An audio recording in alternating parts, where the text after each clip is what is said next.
नमस्कार दोस्तों, आज हम बात करने जा रहे हैं भारतीय डाक के बारे में, जिसकी स्थापना 1764 में लॉर्ड क्लॉड ने कलकत्ता में किया था, स्थापित किया। इसकी काफ़ी पुरानी हिस्ट्री है, थोड़ी हम हिस्ट्री में पहले बात कर लेंगे सर, फिर हम आएंगे हमारे सवाल जवाब के सिलसिले में। 1774 में बंगाल के गवर्नर ने इंडिया पोस्ट को आम लोगों के लिए कलकत्ता में खोल दिया, जो जनरल डेविन सर थे, हेस्टिंग सर। 1876 में इंडिया पोस्ट को यूनिवर्सल पोस्टल यूनियन का सदस्य बना। तब से आज तक ये अपनी सेवाएं नॉन स्टॉप, बिना रुके, दिन रात, सर्दी गर्मी, हर वक्त जन सेवा। अभी तो उसका स्लोगन भी चेंज हो गया है। भारतीय डाक, पहले भारतीय डाक था, इंडिया पोस्ट था, अभी डाक सेवा, जन सेवा। इतनी कुर्बानियों के साथ सारे अधिकारी, छोटे ग्राउंड लेवल के जीडीएस, एमटीएस, जितने भी ऑफिसर्स हैं, जितने भी एम्प्लॉयज़ हैं, स्टाफ हैं, ड्राइवर्स हैं, काफ़ी सारे डिपार्टमेंट है, आरएमएस है, एमएमएस है, इनके सारे मेहनत की वजह से आज हमारे पास कुछ खबरें आ पाती हैं। पहले के ज़माने में मुग़ल काल से शुरू हुआ, राजा महाराजा ने इसका इस्तेमाल किया। फिर मुग़ल काल में, उसके बाद ब्रिटिश काल में भी 18वीं सदी में 1947 के बाद हमारे सेवाएं आज भी नॉन स्टॉप चालू है। आज हमारे साथ महाराष्ट्र सर्कल के chief post master of general साहब जुड़े हैं। सर, आपका नमस्ते। नमस्कार। बहुत बहुत आपका स्वागत करता हूं मैं और हमारे चैनल पे, और आपने हमें कीमती वक्त दिया अपना, उसके लिए आपका बहुत बहुत धन्यवाद करना चाहता हूं मैं।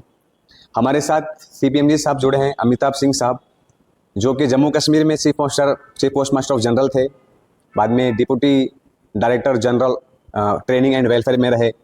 इन्होंने अपना सेवा आज तक देश हित में जन सेवा के लिए भारतीय डाक के लिए दिया है। बहुत ही काबिल तारीफ़ है और बहुत अप्रिशिएट करने की बातें हैं, बिकॉज महाराष्ट्र जैसे स्टेट को हैंडल करना, इतने बड़े रीजन को, काफ़ी बड़ी बात है। हम महाराष्ट्रियन, हम बहुत ही स्वभाव हमारा बहुत बेहतर है कि हमें अमिताभ सिंह साहब जैसे अधिकारी मिले हुए हैं, और आज इस नए टेक्निकल ज़माने में हर दिन इनकी नई रणनीतियों से, हर दिन एक अलग अलग टेक्निकल चीज़ें एनालिसिस करके पोस्टल नेटवर्क में सर्विस को और क्या इम्प्रूवमेंट हो सके, और लोगों को या कस्टमर को सेटिस्फेक्शन के लिए क्या हम बेहतर कर सके, उनके लिए पूरे टीम की, खास करके अमिताभ सिंह साहब की जो उसमें मेहनत है, उसमें उनका एफर्ट है, आज हम उस चर्चे पे बात करने आए हैं। तो सर से हमारा सवाल है, सबसे पहला, हमारे सिंधिया सर ने इंडिया पोस्ट को एक प्रॉफिटेबल ऑर्गेनाइजेशन बनाने की घोषणा की है। इस रिगार्डिंग आप क्या सोचते हैं, इसमें आपका क्या अनुभव है, आप क्या साझा करना चाहेंगे? जी, जैसा कि आपने शेख साहब बताया कि डाक सेवा जन सेवा, ये स्लोगन भी माननीय संचार मंत्री जी ने ही कॉइन की है। Okay okay. और उनका मेन आउटलुक है कि डाक विभाग एक ऑलमोस्ट ऑर्गेनाइज तरीके से 170 साल से चल रहा है, और इसको इस तरीके से रैशनलाइज करना जिससे कि जो इतनी सारी सेवाएं ये हम लोग देते हैं, जो कि मेनली फाइनेंशियल सेवाएं हैं और मेल और पार्सल चिट्ठियों की सेवाएं हैं, दोनों का जो मिश्रण है, और कुछ हम थर्ड पार्टी सेवाएं भी करते हैं, जैसे आप जानते हैं आधार और पासपोर्ट। जी जी जी। तो इनका एक ऐसे रैशनलाइज तरीके से किया जाए कि जहां हो सकता है कि कुछ जगहों में पोस्ट ऑफिस बहुत आसपास बहुत सारे हैं लोकेटेड, उनको, और कुछ जगहों में पोस्टल सेवाएं उपलब्धि नहीं है क्योंकि शहरी क्षेत्र बढ़ रहे हैं, या ग्रामीण क्षेत्र में शायद और ज़्यादा मैन पावर की ज़रूरत है। तो उस तरीके से रैशनलाइज करने की बात है, और उम्मीद है कि जिन एरियाज़ में हम बहुत बड़ी भूमिका रखते हैं, उसमें जो हमारा व्यवसाय है वो और बढ़े, हमारा बिजनेस और बढ़े, और साथ साथ खूब, जैसे इस साल बजट के में जो अनाउंसमेंट हुआ, जो फंड्स एलोकेट किए हैं भारतीय डाक विभाग को, वो पहले से 4-5-6 गुना ज़्यादा है। वो इसलिए है क्योंकि भारत सरकार जानती है कि डाक विभाग क्योंकि हर जगह फैला हुआ है, तो वो एक लोकल लेवल पे कम्युनिटी का एक केंद्र बिंदु बन जाता है। जी जी जी। कम्युनिटी सेवाओं के लिए डाक सेवा ऑब्वियसली, और अन्य चीज़ों में भी भूमिका, साथ साथ ब्रॉडबैंड भी ऐसे ही बढ़ रहा है पूरे ग्रामीण क्षेत्र में, तो वो दोनों चीज़ें एक साथ चलेंगी। तो मुख्य उनका उद्देश्य यही है। 4-5 विशेष का मतलब स्टेप्स हैं। एक है कि मैंने कहा जैसे 2 हमारे मेन पिलर्स हैं, फाउंडेशन है। जी। एक है फाइनेंशियल सर्विसेज, एक है हमारी डाक और चिट्ठी की सर्विस। तो मैं डाक और चिट्ठी की बात करता हूँ। मोटा मोटी इनको लॉजिस्टिक्स कहा जाता है। Logistics means movement from point A to point B, और बीच में जितना भी उसमें प्रोसेसिंग है वो लॉजिस्टिक्स है। तो ट्रांसपोर्ट सिस्टम लॉजिस्टिक्स में है, रेलवे सिस्टम लॉजिस्टिक्स में है, कुरियर्स हैं और हम हैं। तो पिछले साल अमेजॉन जो सबसे बड़ा one of the biggest e commerce companies है, जी, उसने जी। डाक विभाग के साथ टाई अप किया। ओके। टाई अप इसलिए किया क्योंकि उनको पता है कि शहरों में वो डिलीवरी कर सकते हैं आराम से, लेकिन उनको ये भी पता है कि ग्रामीण क्षेत्र से, छोटे शहरों से अभी ऑनलाइन परचेज बढ़ रहा है। जी। तो उन परचेज लोग करेंगे तो उनको वो आइटम पहुंचाएगा कैसे? जी। तो उन्होंने यही देखा कि इंडिया पोस्ट सबसे अच्छा पार्टनर रहेगा उस लॉजिस्टिक्स के लिए। Okay okay okay. तो जहां हम, जैसे आपने बताया 150 साल पहले या 100 साल पहले या मेरे पेरेंट्स के टाइम में 60s 70s में चिट्ठी ही एक माध्यम था जिससे लोग कम्युनिकेट करते, और पिछले 2-3 दशक में क्रांति आई है पूरे विश्व में। बिल्कुल it's a complete change of communication. बिल्कुल। तो जहाँ चिट्ठियाँ अब लोग नहीं लिखते, जी। कम लिखते हैं, कमर्शियल चिट्ठियाँ भी कम हो गई हैं, वहीं पे इंटरनेट की वजह से, पार्सल की वजह से, अब इंटरनेट ई कॉमर्स की वजह से पार्सल का जो यस यस, उसमें क्रांति आई है। में क्रांति आई है। हम सबके घरों में, हम खुद ही देख लें जी, कि जी, जी। 5 साल पहले हम कितने पार्सल रिसीव करते थे घर पे, बिल्कुल। चाहे वो कुछ भी हो। हम सब्जी और दूध और ये सब भी घर जा से बाहर जाके खुद करते थे, लेकिन अब कुछ समय ऐसा बदल गया, एवरीथिंग इज ऑनलाइन। जी है ना? जी जी बिल्कुल। तो उस ऑनलाइन के चलते जो लॉजिस्टिक्स में लोग हैं, जी जी। चाहे हम हैं, चाहे कुरियर है, चाहे और भी एजेंसीज हैं, उनका सबका बिजनेस बढ़ रहा है। तो बिल्कुल। ये एक एरिया है लॉजिस्टिक्स। ओके। दूसरी एरिया है हमारी वित्तीय सर्विसेज। वित्त मंत्री महोदया के बजट के में उन्होंने जो भाषण दिया उसमें कहा, India post will be the catalyst for rural economy. मतलब ग्रामीण क्षेत्र की इकोनॉमी को एक बड़ा मतलब बूस्ट मिलेगा जो इंडिया पोस्ट की फाइनेंशियल सर्विसेज है। India Post, with 1.5 lakh rural post offices, complemented by the India Post Payment Bank and a vast network of 2.4 lakh Dak Sevaks, will be repositioned to act as a catalyst for the rural economy. Details are at Annexure C. India Post will also be transformed as a large public logistics organization. This will meet the rising needs of Vishwakarmas, new entrepreneurs, women, self-help groups, MSMEs, and the large business organizations. जी जी। तो अब ये वाकई में एक सोचने वाली बात है, क्योंकि महाराष्ट्र में एक सिंपल सी चीज़ है। पिछले 4 महीने पहले 5 महीने पहले इलेक्शंस हुए थे, ठीक है? जी। उसके पहले एक अनाउंसमेंट हुआ था माझी लाडकी बहन योजना का, जी जी जी। जिसमें विमेन बेनिफिशियरीज को 1500 रुपए शायद मिलते हैं, राइट? तो 3 महीने में 55 लाख औरतों ने डाक विभाग में अकाउंट खोले। लाडक्या बहिणींनी आता पोस्ट बँकेला सर्वाधिक पसंती दिली आहे। लाडकी बहीण योजनेकरता सर्वाधिक नवी खाती पोस्टात आता उघडण्यात आली आहेत। पोस्ट सेव्हिंग्ज बँकेत खाती उघडण्यावर महिलांचा भर अधिक है। ऐसा कभी नहीं हुआ है, और वो इसलिए खोले क्योंकि वो और भी बैंक्स हैं, सबके थ्रू जी, भी जी, होता जी। है, लेकिन उन्होंने सबसे ज्यादा पोस्ट ऑफिस में इसलिए खोले क्योंकि एक विश्वास भी है। उनको एक विश्वास है, बिल्कुल सही। बिल्कुल। दूसरा एक्सेस है, पास में है। तीसरा है हमारे पोस्ट मास्टर उनके जान पहचान के हैं या विश्वास है, सरकारी आदमी है। तीसरी बात यह है कि हमारा डिजिटल बैंक है, तो जैसे ही खाता खुलता है उसके जिस दिन पेमेंट देने का होता है हम नकद कैश दे देते हैं। जी। हमारे सारे जितने भी डाकघर हैं वो सब अब नेटवर्क हैं। जी जी। ऑलमोस्ट 99% नेटवर्क है। नेटवर्क मीन्स उनमें एक कंप्यूटर या नॉन पीसी डिवाइस या कुछ है वहाँ पे जिससे कि वो ट्रांजैक्शंस कर सकते जी हैं। जी जी। तो ये एक बहुत बड़ा कैटलिस्ट है जो यस यस, काफी चेंजेस आए हैं। ये भी पता है हम सबको कि इंश्योरेंस जो कि पूरे दुनिया में सबसे कम प्रतिशत अगर इंश्योर्ड हैं लोग, वो हमारे देश में। बिल्कुल बिल्कुल। एक्चुअली हमारी पॉपुलेशन भी बड़ी है, लेकिन तो इंश्योरेंस कंपनीज भी जानती हैं, सभी इंश्योरेंस कंपनी जानती हैं कि इंश्योरेंस का बहुत स्कोप है हमारे देश में, इसीलिए वो जी, ग्रो कर रही हैं। जी जी जी। तो पोस्टल लाइफ इंश्योरेंस भी है, 1890 में बनी थी, 140 साल हो गए उसको, 1884 में बनी थी, 140 साल हो गए। तो लेकिन वो सिर्फ पहले सरकारी कर्मचारी के लिए थी, अच्छा, पीएलआई पहले सरकारी एम्प्लॉय के लिए ओनली थी। ओनली। अब ओके, जाके ओके। वो सभी के लिए हो अभी गई। जी। लेकिन हम प्लेन इंश्योरेंस करते हैं, कोई इसमें ये नहीं है कि बहुत ऐसा मॉडल भी है, वैसा भी प्लेन, जिसको जैसे वनीला आइसक्रीम प्लेन होती है ना, वैसे ही तो जी। It is plane. लेकिन सबसे ज़्यादा साल का जो बोनस है, बोनस ही ब्याज होता है, इंश्योरेंस जी। का ब्याज को बोनस बोलते हैं, तो उस मैक्सिमम है, जी। कोई भी सरकारी गैर सरकारी कंपनी से ज़्यादा है। लेकिन थोड़ा आपके माध्यम से प्रचार होगा तो सबको पता भी लगेगा इसके बारे यस में। Yes yes yes. तो coming to your question, profitable बिल्कुल डिपार्टमेंट हो सकता है, वो तभी होगा जब एक तो जहां उसकी आवश्यकता है वहां पे पोस्ट ऑफिस खुले, जी जी। हर पोस्ट ऑफिस एक रेवेन्यू सेंटर बने, और जहां तक आईटी और मशीनरी और गाड़ियां ये सब का है, इसका सारा बहुत बड़े पैमाने पे ऐड किया जा रहा है, पोस्ट ऑफिस की शक्ल ही बदली जा रही है, जी जी जी। तो जिससे कि वो एक नया अवतार ले लेगा। बिल्कुल बिल्कुल।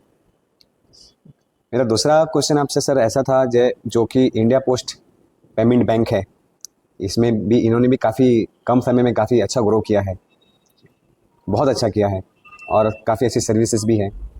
तो उसमें कभी कभार नेटवर्क का डिस्टर्बेंस आता है, सर्वर डाउन आता है, तो ये जो सॉफ्टवेयर है इसमें कुछ चेंजेस आप लाने का सोच रहे हैं, जैसे उसको मेंटेन कर रही है या सर टीसीएस या इन्फोसिस कंपनी जो भी है, तो उस सर्विस प्रोवाइडर जो भी है, मेंटेनेंस है, साइट मेंटेनेंस है, जैसे कभी नेटवर्क नहीं होता है, कभी सर्वर डाउन होता है, उसमें क्या चेंजेस करना चाहेंगे, वो स्मूथ कैसे हो सकता है? और जी, आपका बिल्कुल सही कहना है कि ये डिजिटल बैंक है, इंडिया पोस्ट पेमेंट्स बैंक, और 6 साल में इसने जैसे प्रॉफिट की बात कर रहे थे, तो अब वो प्रॉफिट मेकिंग हो गया है 6 साल में। और जब उसका स्केल ऑफ ऑपरेशंस बहुत ही बड़ा है, जैसे मैंने बताया 55 लाख डायरेक्ट बेनिफिट सिर्फ लाड़की बहन के लिए होता है जी। साथ साथ 16 लाख अकाउंट्स पीएम किसान योजना के भी हैं। अब मर्चेंट अकाउंट भी खुल गए हैं, जिसका मतलब जैसे पेटीएम या गूगल पे या फ़ोन पे लोग दुकानदार अपने उस पर रखते हैं, तो अब वो वही क्यूआर कोड अब आईपीबीपी का भी अवेलेबल जी। है। और इनफैक्ट पेमेंट बैंक में अगर कोई दुकानदार रखता है अपना पैसा, तो उसको ब्याज भी मिलता है, जबकि जो हमारे कंपेटिटर्स हैं वो ब्याज नहीं नहीं देते हैं, merchant बाकी के इसमें। लोग, हाँ, बाकी के जो भी बैंक हैं वो करंट अकाउंट होता है, इसका जी, भी जी, करंट जी। अकाउंट है, लेकिन जी। ब्याज देते हैं। जी, जी। ये गेम चेंजर है। तो जी, जी। लेकिन आपकी बात काफी सॉफ्टवेयर के ऊपर थी, जी। तो सॉफ्टवेयर में देखिए अपडेशंस साथ साथ चलते जा रहे हैं, और सिक्योरिटी फीचर्स भी बढ़ाई गई हैं, ओके। जिससे कि वो रहे बहुत ज़्यादा। आई थिंक सबसे ज़्यादा सिक्योर फीचर्स आईपीबीपी की ही हैं। लेकिन हाँ, कभी कभी नेटवर्क पे अगर ना चले, और ये सब इनके लिए आई थिंक जहाँ तक मैंने सुना है बहुत हाई एंड सर्वर्स की परचेज हो रही है, और शायद वो अगले 2 महीने में रोल आउट हो जाएंगे। तो वेरी नाइस। हायर सर्वर, और चाहिए भी 55 लाख एक साथ अगर पैसे लेंगे, बिल्कुल बिल्कुल, तो उस पे बहुत वो लोड आ जाता है। लोड आ जाता है। बिल्कुल। एग्जैक्टली। एक साथ, हाँ। सो ये इंफ्रास्ट्रक्चर बढ़ाया जा रहा है। जी जी। तीसरा सर आपसे ये पूछना था, जो पोस्टल बैंक अभी जो आपका पेमेंट बैंक है, ये नेशनलाइज बैंक जैसा ऐसा कुछ है जो इन फ्यूचर में ऐसा कुछ प्लान हो सकता है, उम्मीद है इन अ कुछ? वे फुली गवर्नमेंट ओन्ड बैंक है, तो नेशनलाइज्ड ही है। नेशनलाइज्ड? हाँ, ये पूरा गवर्नमेंट ओन्ड बैंक है। हम्म। पोस्ट बैंक ऑफ इंडिया जो पीबीआई है, वही पेमेंट्स बैंक है, और ये इंडिया पोस्ट का ही इसका बोर्ड ऑफ डायरेक्टर्स हैं, जैसे public sector undertaking India post के अंदर। जी जी जी। तो उसका चेयरमैन जो है, वो इंडिया पोस्ट का जो डायरेक्टर चेयरमैन है वही है। Okay sir. ऐसे ही। और पीएनओपी नेटवर्क आईटी 2.0 मॉडिफिकेशन, ये क्या है, हम थोड़ा जानना चाहेंगे इसके बारे में विस्तार से। जी,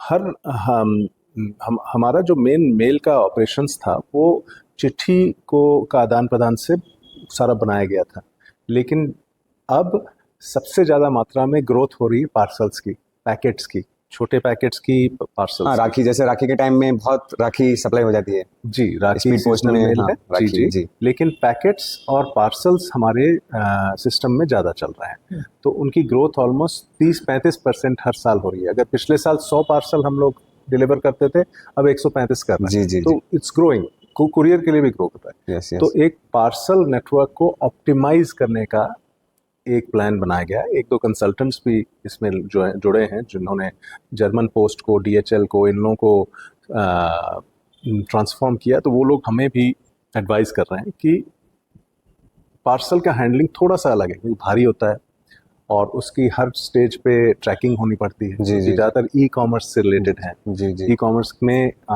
विजिबिलिटी बहुत ज़रूरी है, दिखाई देना चाहिए। जी, जी, तो उसमें हर स्टेज पे एनालिसिस की जा रही है कि कैसे हम कम समय में कम लोगों को लगा के क्विकली पॉइंट ए से पॉइंट बी, फिर पॉइंट बी से पॉइंट सी ले जाएं। तो ये इंटरनल बैक ऑफिस का सिस्टम है।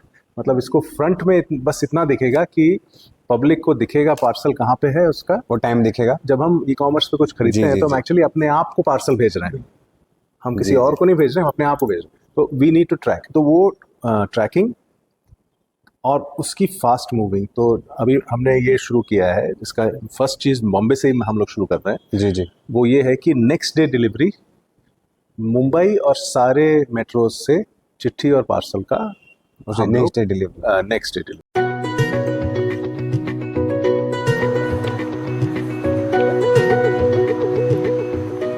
Good morning, sir. How may I help you? It's my sister's birthday tomorrow. Will this reach her in time? Perfect timing. With our new service, ANDD assured next day delivery, it will reach Delhi by tomorrow. Tomorrow? Really? Yes, sir. Book before 2 p.m. and it is just 41 rupees for a parcel like yours. Tracking included. Done. You can track it on indiapost.gov.in and it will be there by morning. Actually, my cousin lives in Bangalore. India Post has got you covered, sir.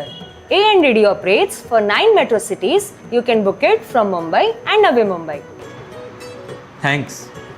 By the way, if you ever need to send bulk parcels, Vashi's Business Processing Center, the biggest in India, ensures next day delivery for businesses just like yours. Hi ma'am. Sugandha Gupta. Your parcel. Scan. Thank you भैया। मतलब 3 बजे से पहले अगर कोई item book होगा तो हमने हमारी जो जितने एयरलाइन पार्टनर्स हैं उनसे बात करके रात के 12:30 बजे वो दूसरे शहर में पहुंच जाएगा।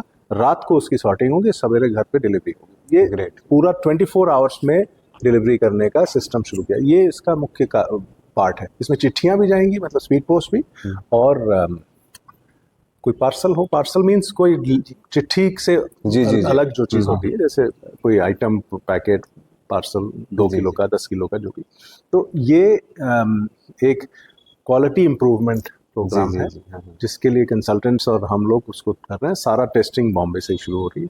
ओके। तो हाँ, हमारा उद्देश्य है कि वर्ल्ड क्लास कुरियर्स जैसे काम करते हैं वैसे हम भी करें, जी, जी, जी, अभी भी कर रहे हैं आप वैसे भी, लेकिन और बेहतर और की उसको और अपने योजनाएं स्ट्रीमलाइन चल करना है चीज़ों को। यही है। इसमें हो सकता है सर एक इससे सिचुएशनल क्वेश्चंस एक बन गया है कि इसके माध्यम से जो आपने अभी जो बताया, तो इसमें एम्प्लॉयमेंट जनरेशन होने की शक्यता है या नहीं? एम्प्लॉयमेंट जनरेशन का मतलब हम एडिशनल लोगों को अगर हम एम्प्लॉय या पार्ट टाइम पे लेते हैं तो नीड बेसिस पे होगा, नहीं तो हमारे पास कुछ जगह सरप्लस लोग हो सकता है, उनको हम लोग जहाँ पे ज़रूरत है लेके आएँ। और रोज़गार देखिए, डिपार्टमेंट ऑफ पोस्ट हर साल ऑलमोस्ट 20-25 हज़ार लोगों को नौकरी देता है, पोस्टमैन में चाहे ग्रामीण डाक सेवक में। तो वो तो नॉर्मल एक स्टाफ की रिक्रूटमेंट प्रोसेस है, उससे चलता है।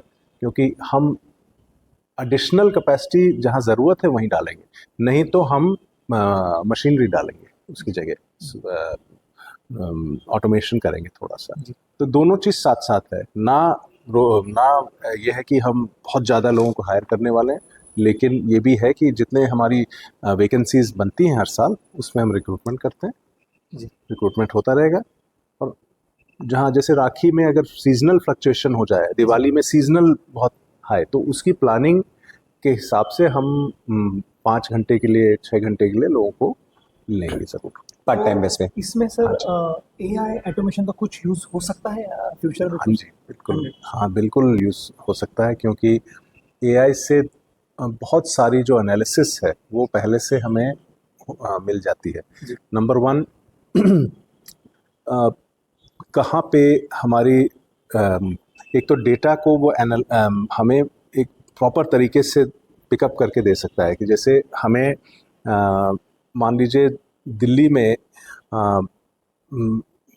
एक मुंबई के पिन कोड के लिए बहुत सारी मेल किसी ने जनरेट कर दी, तो वो हमें पहले से एआई अगर बता देगा तो हम यहाँ तैयारी रखेंगे कि इतना मेल आने वाला है, जी, इतने जी। लोगों को लगाना है। साथ साथ ट्रैफिक, शहर के अंदर अगर ट्रैफिक है तो वो अगर पहले से हमें पता लग जाए तो हमारी लाल गाड़ियाँ जो चलती हैं उसका रूट ऑप्टिमाइजेशन के लिए, एनालिसिस करने के लिए डिलीवरी की परफॉर्मेंस कैसे चल रही है।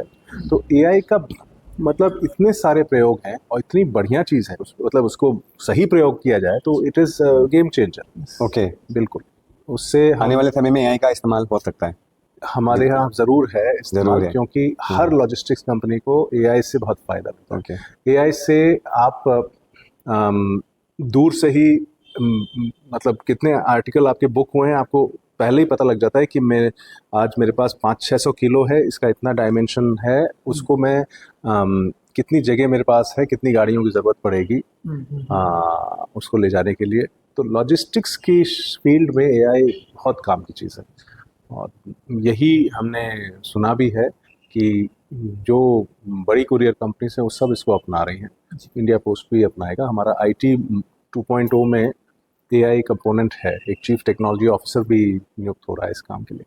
Okay, okay, okay. एक लास्ट क्वेश्चन आपसे था कि जो जीडीएस की अभी रिक्रूटमेंट शुरू है, तो जीडीएस के कंधे पे और कितनी जिम्मेदारी आएगी, उनके क्या काम करने का रोल है, वो क्या, उनको कितना एक्सेस है, जी, और उनके वेलफेयर के लिए क्या आगे पॉलिसीज हैं, थोड़ा सा वो। तो ग्रामीण डाक सेवक हमारे यहाँ हर साल रिक्रूटमेंट होता है। पिछले 10 सालों में भारत सरकार ने ऑलमोस्ट 9,000 नए पोस्ट ऑफिस भी खोले हैं।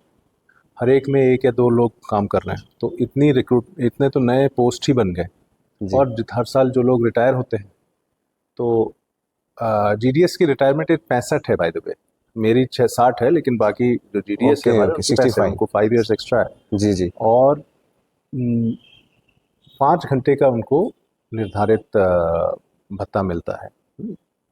उनकी ड्यूटीज़ लेकिन खूब सारी हैं, और कुछ हमारे डीडीएस हैं जो बहुत ज़्यादा उनके पास अलग अलग रिस्पॉन्सिबिलिटीज़ हैं। अब ग्रामीण क्षेत्र में हमारे ग्रामीण डाक सेवक जो हैं, उनको एक तो जैसे अगर नरेगा या लाड़की बहन या आधार कार्ड। पीएम किसान का पेमेंट करना है, तो वो तो 10-10 बजे रात तक उनको काम करना पड़ता है, क्योंकि लोग हैं, उनको पेमेंट देना है। जी, जी। आधार कार्ड का भी आधार के access मेले है। रखते हैं, आधार कार्ड का और पासपोर्ट। और हम तो अभी तो मैं सिर्फ पोस्टल सेवाओं की बात कर रहा जी, हूँ। जी, जी। एक्स्ट्रा जो काम है वो तो है ही, आधार वो का तो है ही। एनरोलमेंट होता है, बच्चों जी, का जी। आधार कार्ड का बनाने का, जी, जी, जी। वो सारा काम GDS के कंधों पे जीडीएस है। करते हैं, पोस्टमैन करते हैं। अभी ये करंट और ईयर। उनके कंधों पे इसलिए क्योंकि वो हमारे सबसे इम्पोर्टेंट सोल्जर हैं। ओके, उनकी ओके। ड्यूटी है।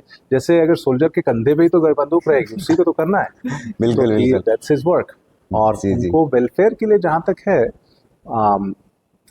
उनके ग्रुप इंश्योरेंस होता है, उनके लिए, उनके बच्चों के लिए लगभग 17 वेलफेयर स्कीम्स बनी हैं। Very nice. एजुकेशन अलाउंस मिलता है, उनके कंप्यूटर एडवांस मिलता है, उनको लोन्स मिलते हैं। हेल्थ इंश्योरेंस की स्कीम हमने कुछ कंपनीज के साथ टाई अप किया है, तो हेल्थ इंश्योरेंस उन लोगों को दिया जाता अभी है। काम चल रहा है उसमें। जी, तो ये और साथ साथ जब भी पे कमीशन होता है तो उनका भी पे रिवाइज होता है। जी, उसके जी, हिसाब जी, से। जी। मतलब अलग कमेटी बैठती है जो रिवाइज करती है पे कमीशन। तो जी, अभी हाँ, करंट ईयर सरकारी में के लिए। कितना रिक्रूटमेंट का आपका है, कितना महाराष्ट्र सर्कल में कितने वैकेंसीज है जो इस साल फिलअप होना है? मेरे ख्याल में लगभग 1800 के आसपास, 1800।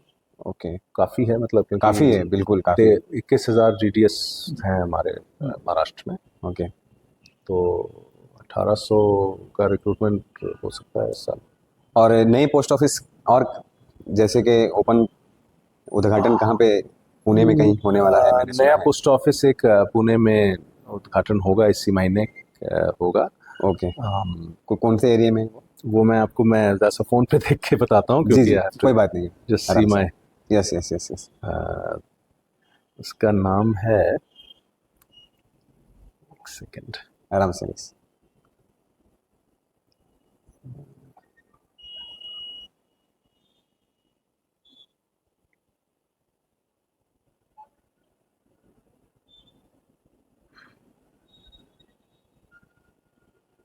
अरे ये मैसेज डिसअपियर हो गया एक्चुअली, ओके, कोई बात नहीं सर, उन्हें भेजा कोई था। बात नहीं, ठीक है। तो ये पुणे में एक नया डाकघर खुल रहा है। पुणे में अभी रिसेंटली एक डाकघर बानियार साइड में शायद ओपन हुआ था, ऑन बानियार में। जी, तो उसका रिस्पांस कैसा है सर? वहाँ आवश्यकता थी डाकघर की, जी। और वहाँ कई तरीके के उसमें मतलब सारी सेवाएं वहाँ पे उपलब्ध हैं। जी जी, बल्कि मैं तो बताऊंगा, पुणे में हम एक चीज़ जो बहुत प्रचलित है वो है कि डाकघर में एक्सपोर्ट्स का प्रमोशन भी अब हमारे कर्मचारी कर रहे हैं। एक्सपोर्ट्स, मेरे हाथ से बनी ये कलाकृति विदेशी आकर खरीद कर ले भी जाते हैं और मंगवाते भी हैं, लेकिन मैं असमर्थ हूँ। कौन दिल्ली जाकर कस्टम एक्सपोर्ट का झंझट करे?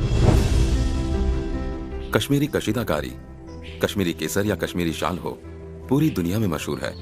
विदेश से तो ग्राहक मांगते हैं, लेकिन एक्सपोर्ट कैसे करूं? कुछ समझ नहीं आता। छोटे से शहर में ये पैकिंग का मामला, एक्सपोर्ट करना, पेपर वर्क, समझ से बाहर है। ढेरों विदेशी यहाँ आते हैं, सामान के लिए अच्छा पैसा भी दे जाते हैं। पिछली बार 7-8 विदेशियों का एक समूह आया था, बहुत तारीफ की, कहा हमारे देश में भी भेजो। कल फोन करके और मंगाया भी है, लेकिन हम कैसे भेजें, कैसे उतनी दूर के लिए पैक करें, क्या कागज बनाएं, कुछ पता ही नहीं है। देश के कारीगरों, छोटे व्यापारियों, ग्रामीण इलाकों के एंटरप्रेन्योर्स के लिए एक्सपोर्ट प्रोसेस आसान बनाने आया है भारतीय डाक का डाकघर निर्यात केंद्र। आप गांव में रहते हो या शहर में या किसी दूर दराज इलाके में, हैंडीक्राफ्ट, कलाकृतियां, लकड़ी के खिलौने, पश्मीना शॉल, जेम्स और ज्वेलरी, मेटल क्राफ्ट जैसी वस्तुएं बनाते हैं, तो अब अपने प्रोडक्ट्स आप दुनिया के किसी भी कोने में नजदीकी पोस्ट ऑफिस के डाकघर निर्यात केंद्र से भी भेज सकते हैं। प्रधानमंत्री नरेंद्र मोदी के नेतृत्व में वन डिस्ट्रिक्ट वन प्रोडक्ट के माध्यम से देश के गांवों, कस्बों, जिलों से लोकल उत्पादों को सीधे ग्लोबल मार्केट से जोड़ने की मुहिम शुरू हुई है और डाकघर निर्यात केंद्र इस प्रयास को नई गति देने जा रहा है। अब घर बैठे DNK पोर्टल पर रजिस्ट्रेशन कर अपनी डिटेल्स भरें और सबसे उपयुक्त सर्विस का चयन करें। Custom clearance, postal bill of export filing, LET export order की कॉपी जैसी सुविधाएं अब घर बैठे ही डाक निर्यात केंद्र के पोर्टल पर ही ऑनलाइन मिलेंगी। समय की बचत और खर्च भी कम। पोस्ट ऑफिस में डाक निर्यात सहायक आपकी मदद के लिए रहेंगे और डाक निर्यात केंद्र से आपको पैकेजिंग सॉल्यूशंस, पोर्टल का इस्तेमाल, GST registration, import export code generation, booking इत्यादि की सुविधा में मदद मिलेगी। पिछले 8 वर्षों में भारत भी अपना एक्सपोर्ट लगातार बढ़ा रहा है, एक्सपोर्ट से जुड़े लक्ष्यों को प्राप्त कर रहा है। एक्सपोर्ट बढ़ाने के लिए बेहतर पॉलिसीज हो, प्रोसेस को आसान करना हो, प्रोडक्ट्स को नए बाजार में ले जाना हो, इन सब ने इसमें बहुत मदद की है। और अब हम लॉजिस्टिक सपोर्ट पर भी उतना ही फोकस कर रहे हैं ताकि हमारे एक्सपोर्टर्स को हर काम कॉस्ट इफेक्टिव बने। डाकघर निर्यात केंद्र का लक्ष्य समृद्ध भारत का निर्माण, नए भारत के कारीगरों, बुनकरों, एंटरप्रेन्योर्स को आर्थिक रूप से सशक्त और आत्मनिर्भर बनाना है।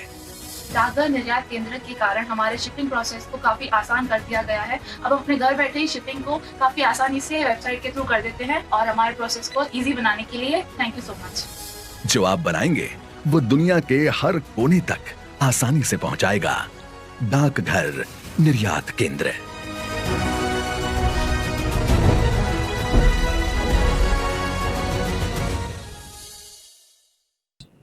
आइडिया ये है कि आम आदमी जो एक्सपोर्ट करते हैं आजकल, देखिए अगर आप कुछ बनाते हैं या कुछ व्यापार करते हैं, छोटे आदमी की बात कर रहा हूँ, बड़े लोगों की बात नहीं कर रहा हूँ, बड़े एस्टेब्लिश्ड एक्सपोर्टर्स की बात नहीं कर रहा हूँ, आम आदमी। तो वो जो छोटे स्मॉल जैसे कोई महिला के ग्रुप्स हैं, सेल्फ हेल्प ग्रुप है वगैरह, तो उनकी मदद के लिए एक्सपोर्ट के निर्यात केंद्र बनाए गए हैं। अच्छा, इसका नाम है DNK, डाकघर निर्यात केंद्र। अच्छा, डाक निर्यात केंद्र। जी, मैंने सुना है इस बारे में। इसमें ऐसा सॉफ्टवेयर डाला गया है कि कोई भी एक्सपोर्ट करता है आदमी, उसको रजिस्ट्रेशन हम कर देते हैं, 100 रुपये का रजिस्ट्रेशन है, और उसको एक एक्सपोर्ट इंपोर्ट एक्सपोर्ट कोड मिल जाता है।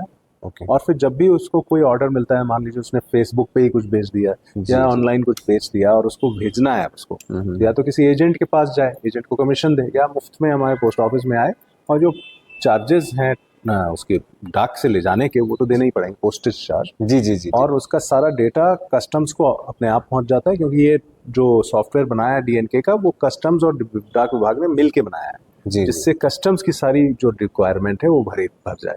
आपको मान लीजिए कुछ भेजना है, उस पर कस्टम्स डिक्लेरेशन करना होता है, तो वो फॉर्म वगैरह सब उसमें इनबिल्ट है।